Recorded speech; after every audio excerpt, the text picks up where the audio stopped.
পাৰ্থক্যটো ধেমাজি লখিমপুৰৰ মানুহে বানৰ লগত সহবাস বুলি নকওঁ, বানক চ্যালেঞ্জ বা ফেচ কৰিব শিকিলে।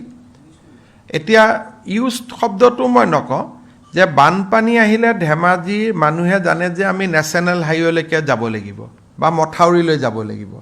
শিৱসাগৰ চৰাইদেউত আজিলৈকে বানপানী হোৱা নাই, কিন্তু আমি যিখিনি ৰিলিফ মেজাৰ কৈ আছোঁ তাত ইনক্লুডিং ধেমাজি আৰু লখিমপুৰ। আজিৰ দিনত ধেমাজি লখিমপুৰত বানপানী নাই কাৰণে মই জিলা দুখনৰ নাম লোৱা নাই, কিন্তু ধেমাজি লখিমপুৰৰ যেতিয়া বানপানী হৈছিলে তাতো আমি একে গৈ কাম কৰিছিলোঁ আৰু তাৰ মানুহেও সমানে ৰিলিফ পাব। যি আমি আজি ঘোষণা কৰিছোঁ automatically date is applicable for Dhemaji and Lakhimpur also'.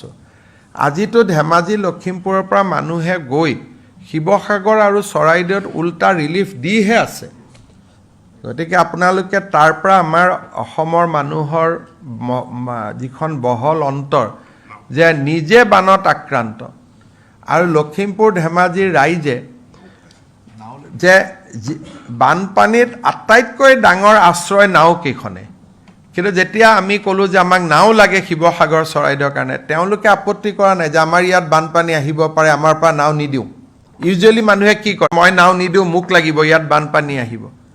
আজিও অৰুণাচলত বৰষুণ আছে, অহাকালি ধেমাজি লখিমপুৰত বানপানী হ'ব পাৰে, তথাপিতো মইতো মেক্সিমাম নাও লৈ আহিছোঁ মাজুলী, ধেমাজি আৰু লখিমপুৰৰ পৰা। এজন ৰাইজেওতো আপত্তি কৰা নাই। সেইটোৱে হ'ল অসমৰ একতা, অসমৰ ঐক্য আৰু অসমৰ সংহতি।